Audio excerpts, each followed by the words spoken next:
तव कथामृतं तप्तजीवनं कविभिरीडितं कल्मषापहं श्रवणमङ्गलं श्रीमदाततं भुवि गृह्णन्ति ये भूरिदा जनाः।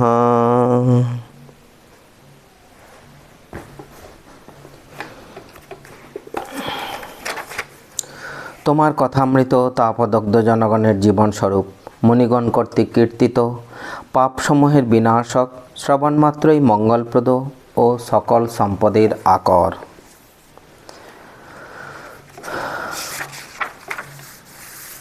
আগের দিন আমরা পড়েছি ঠাকুর শ্রীরামকৃষ্ণ সিঁদুরিয়াপট্টি ব্রাহ্ম সমাজে গেছেন।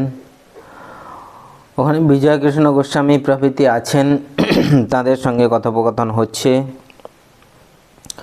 উনি জিজ্ঞেস করছেন যে শিবনাথ আসেনি?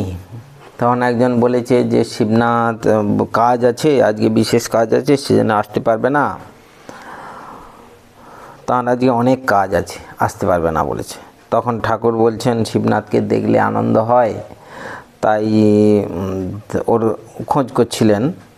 তারপরে বলছেন ও তো ভক্তিরসে সবসময় ডুবে থাকে, তাকে আর যাকে অনেকে গণে মানে তার মধ্যে ঈশ্বরের বিশেষ শক্তি আছে বুঝতে হবে, ঠাকুর বলছেন। কিন্তু তারপরে বলছেন ওর একটা ভারী দোষ আছে। কি দোষ? না, কথা ঠিক নাই, সত্য কথা বলে না।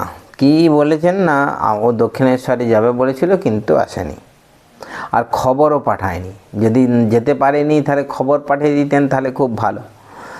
তবু ভালো, কিন্তু খবরও দেয়নি। বলছেন আমার সত্যতে এত আঁট ছিল এক সময় যে যদি বাহ্যে যাব বলে ফেলি তাহলে বাহ্যে না পেলেও আমাকে গাড়ু নিয়ে একটু ঝাউতলায় যেতে হতো। তারপরে একটা খুব সুন্দর কথা বলেছেন, এই কথাটা অনেকেই এই চোখের সামনে রেখে দেয়, যে আমার এই অবস্থার পর মাকে ফুল হাতে করে বলেছিলাম, মা এই নাও তোমার জ্ঞান, এই নাও তোমার অজ্ঞান, আমায় শুদ্ধা ভক্তি দাও। এই নাও তোমার সূচি, এই নাও তোমার অসুচি, আমায় শুদ্ধা ভক্তি দাও। এই নাও তোমার ভালো, এই নাও তোমার মন্দ, আমায় শুদ্ধা ভক্তি দাও। যখন এই সব বলেছিলাম তখন কথা বলতে পারি নাই, মা এই নাও তোমার সত্য, এই নাও তোমার অসত্য। সব মাকে দিতে পারলাম, সত্য মাকে দিতে পারলাম না। তারপর ব্রাহ্ম সমাজের পদ্ধতি অনুসারে আচার্য বেদমন্ত্র উচ্চারণ করে উপাসনা শুরু করলেন। তো ঠাকুরের অবস্থা খুব উচ্চ অবস্থা, তখন চিত্ত অনেকটা স্থির। অনেকেরই তখন ব্রাহ্ম সমাজের যারা ওই উপাসনার মধ্যে আছেন তাদের বলছেন চিত্ত অনেকটা স্থির, ধ্যানপ্রবণ হইতে লাগিল। সকলেরই চক্ষু মুদ্রিত, আর ঠাকুর ভাবে নিমগ্ন। স্পন্দহীন স্থির দৃষ্টি অবাক চিত্রপুত্তলিকার ন্যায় বসিয়া আছেন।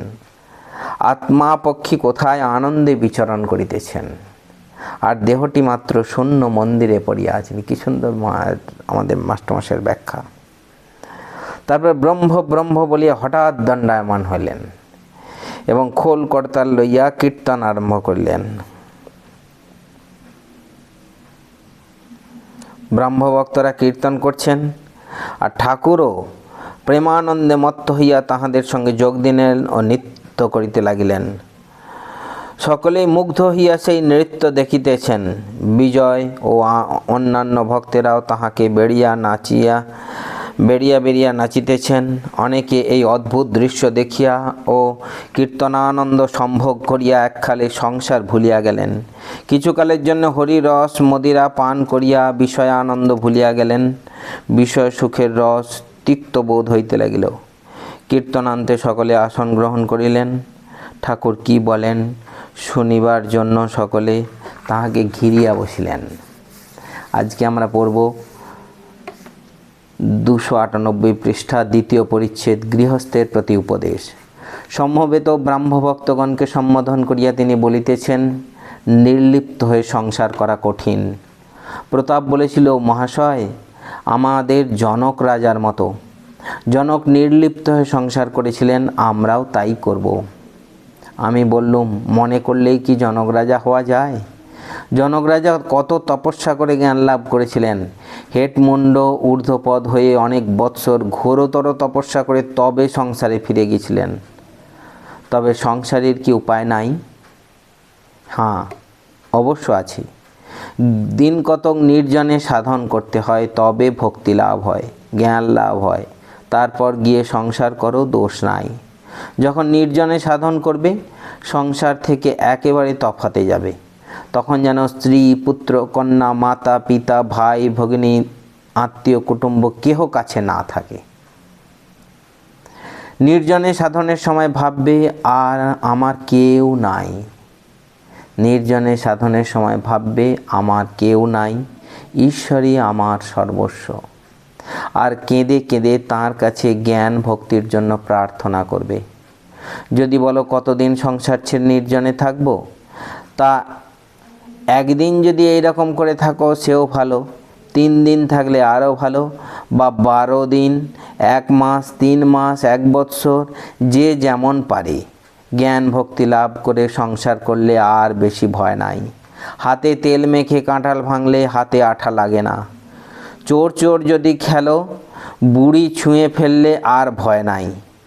একবার পরশমণি ছুঁয়ে সোনা হও, সোনা হবার পর 1000 বৎসর যদি মাটিতে পোঁতা থাকো, মাটি থেকে তোলবার সময় সেই সোনাই থাকবে।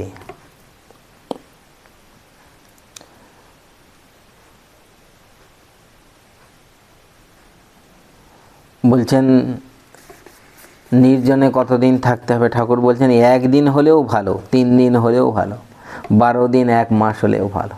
মানে তুমি যতটা পারবে, যতটুকু পারবে, সেইটুকুই ভালো নির্জনে থাকতে। মানে কেউ যদি দিনের মধ্যে মাঝে মাঝে একটু নির্জনে চলে যায় তাহলেও ভালো। নিজেকে একটু তফাৎ করা সংসার থেকে, আর তখন ভাবা যে আমার কেউ নেই, ঈশ্বরই আমার সর্বস্ব। তারপরে কি করে সংসারে থাকতে হয় বলতে গিয়ে বলছেন, তেল মেখে কাঁঠাল ভাঙলে হাতে আঠা লাগে না। চোর চোর খেলার সময় বুড়ি ছুঁয়ে থাকলে তাকে কেউ ছুঁতে পারে না।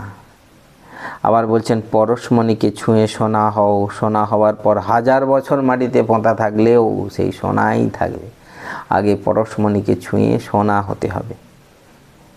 তারপর বলছেন মনটি দুধের মতো, সেই মনকে যদি সংসার জলে রাখো তাহলে দুধে জলে মিশে যাবে।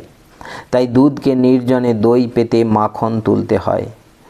যখন নির্জনে সাধন করে মনরূপ দুধ থেকে জ্ঞান ভক্তিরূপ মাখন তোলা হলো, তখন সেই মাখন অনায়াসে সংসার জলে রাখা যায়। সে মাখন কখনো সংসার জলের সঙ্গে মিশে যাবে না, সংসার জলের উপর নির্লিপ্ত হয়ে ভাসবে।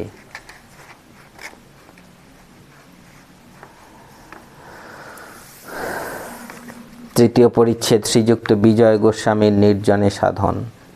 শ্রীযুক্ত বিজয় গোস্বামী সবে গয়া হইতে ফিরিয়াছিলেন। সেখানে অনেক দিন নির্জনে বাস ও সাধুসঙ্গ হইয়াছিল। এক্ষণে তিনি গৈরিক বসন পরিধান করিয়াছেন। অবস্থা ভারী সুন্দর, যেন সর্বদা অন্তর্মুখ। পরমহংসদেবের নিকট হেঁট মুখ হইয়া রহিয়াছেন, যেন মগ্ন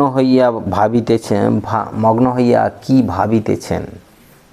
বিজয়কে দেখিতে দেখিতে পরমহংসদেব তাহাকে বলিলেন, বিজয়, তুমি কি বাসা পাকড়েছ?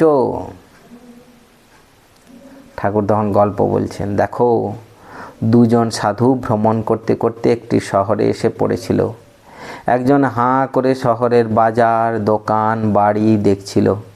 এমন সময় অপরটির সঙ্গে দেখা হলো। তখন সে সাধুটি বললে, তুমি হাঁ করে শহর দেখছো, তল্পি তল্পা কোথায়? তখন সাধুটি বললে, আমি আগে বাসা পাকড়ে তল্পি তল্পা রেখে ঘরে চাবি দিয়ে নিশ্চিন্ত হয়ে বেরিয়েছি। এখন শহরের রং দেখে বেড়াচ্ছি। তাই তোমায় জিজ্ঞাসা করছি, তুমি কি বাসা পাকড়েছ? মাস্টার ইত্যাদির প্রতি দেখো, বিজয়ের এতদিন ফোয়ারা চাপা ছিল, এইবার খুলে গেল। বিজয় ও শিবনাথ নিষ্কাম কর্ম সন্ন্যাসীর বাসনা ত্যাগ। বিজয়ের প্রতি দেখো শিবনাথের ভারী ঝঞ্ঝাট, খবরের কাগজ লিখতে হয় আর অনেক কর্ম করতে হয়। বিষয়কর্ম করলেই অশান্তি হয়, অনেক ভাবনা চিন্তা জোটে। শ্রীমদ্ ভাগবতে আছে যে অবধূত 24 গুরুর মধ্যে চিলকে একটি গুরু করেছিলেন। এবার সেই গুরুর কথা ঠাকুর বলছেন। আবার গল্প। এক জায়গায় জেলেরা মাছ ধরছিল। একটি চিল এসে একটি মাছ ছোঁ মেরে নিয়ে গেল। কিন্তু মাছ দেখে পেছন পেছন প্রায় 1000 কাক চিলকে তাড়া করে গেল আর সঙ্গে সঙ্গে কা কা করে বড় গোলমাল করতে লাগলো। মাছ নিয়ে চিল যেদিকে যায় কাকগুলো তাড়া করে সেই দিকে যেতে লাগলো। দক্ষিণ দিকে চিলটা গেল, কাকগুলোও সেই দিকে গেল। আবার উত্তর দিকে যখন সে গেল, ওরাও সেই দিকে গেল। এইরূপে পূর্ব দিকে ও পশ্চিম দিকে চিল ঘুরতে লাগলো। শেষে ব্যতিব্যস্ত হয়ে ঘুরতে ঘুরতে মাছটা তার কাছ থেকে পড়ে গেল। তখন কাকগুলো চিলকে ছেড়ে মাছের দিকে গেল। চিল তখন নিশ্চিন্ত হয়ে একটি গাছের ডালের উপর গিয়ে বসলো। বসে ভাবতে লাগলো, ওই মাছটা যত গোল করেছিল, এখন মাছ কাছে নাই, আমি নিশ্চিন্ত হলুম। অবধূত চিলের কাছে এই শিক্ষা করলেন যে যতক্ষণ সঙ্গে মাছ থাকে অর্থাৎ বাসনা থাকে ততক্ষণ কর্ম থাকে, আর কর্মের দরুন ভাবনা চিন্তা অশান্তি। বাসনা ত্যাগ হলেই কর্ম ক্ষয় হয় আর শান্তি হয়।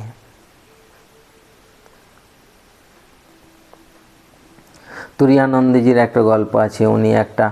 উনি চারদিক ঘুরতে ঘুরতে তখন বিভিন্ন জায়গায় বনে জঙ্গলে ঘুরছেন, পাহাড়ে ঘুরছেন। হঠাৎ একটা গুহার মধ্যে উনি রাত্রি কাটাবার জন্যে ওই গুহার মধ্যে আছেন। আর সেই সময় গুহার দেওয়ালে উনি দেখছেন লেখা আছে, চা চামারি চা চুহরি চা নিচঙ্কিনী, मैं तो পুরন ব্রহ্ম হুঁ, চা না হো তো বীজ। চা, এখানে চা মানে বাসনা বলেছেন, যে চা চামারি বলছে বাসনা, তুই হচ্ছিস চামারি, চামার। চা চুহরি, তুই বাসনাকে বলছেন চা চামারি চা চুহরি, চা নিচঙ্কি নীচ, তুই নিচের থেকেও নীচ। বলছে मैं तो पूर्ण ब्रह्म हूँ, चा ना हो तो बीच। আমি তো পূর্ণ ব্রহ্ম, যদি আমার মধ্যে আমি আর আমার এই ব্রহ্মত্ব এর মাঝখানে যদি বাসনা না এসে জুটতো তাহলে আমি তো পূর্ণ ব্রহ্ম। বাসনা এসেই সব গোলমাল করে দিল। বলছে তবে নিষ্কাম কর্ম ভালো, তাতে অশান্তি হয় না, কিন্তু নিষ্কাম কর্ম করা বড় কঠিন। মনে করছি নিষ্কাম কর্ম করছি, কিন্তু কোথা থেকে কামনা এসে পড়ে জানতে দেয় না। আগে যদি অনেক সাধন থাকে, সাধনের বলে কেউ কেউ নিষ্কাম কর্ম করতে পারে। ঈশ্বর দর্শনের পর নিষ্কাম কর্ম অনায়াসে করা যায়। ঈশ্বর দর্শনের পর প্রায় কর্ম ত্যাগ হয়। দু একজন নারদা আদি লোকশিক্ষার জন্য কর্ম করে। অবধূতের আরেকটি গল্প বলেছেন। অবধূতের আরেকটি গুরু ছিল মৌমাছি। মৌমাছি অনেক কষ্টে অনেক দিন ধরে মধু সঞ্চয় করে, কিন্তু সে মধু নিজের ভোগ হয় না, আর একজন এসে চাক ভেঙে নিয়ে যায়। মৌমাছির কাছে অবধূত এই শিখলেন যে সঞ্চয় করতে নাই। সাধুরা ঈশ্বরের উপর 16 আনা নির্ভর করবে, তাদের সঞ্চয় করতে নাই। এটি সংসারীর পক্ষে নয়, সংসারীর সংসার প্রতিপালন করতে হয়, তাই সঞ্চয়ের দরকার হয়। পঞ্ছি আর দরবেশ, পাখি আর সাধু সঞ্চয় করে না, কিন্তু পাখির ছানা হলে সঞ্চয় করে। ছানার জন্যে মুখে করে খাবার আনে।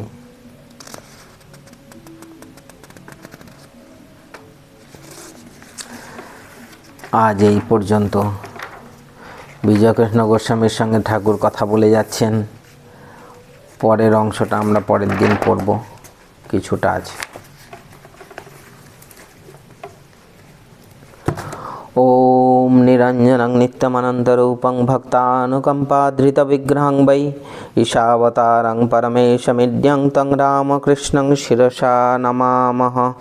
ओम शांति शांति शांति हरि ओम तत्सत्। श्रीरामकृष्णार्पणमस्तु।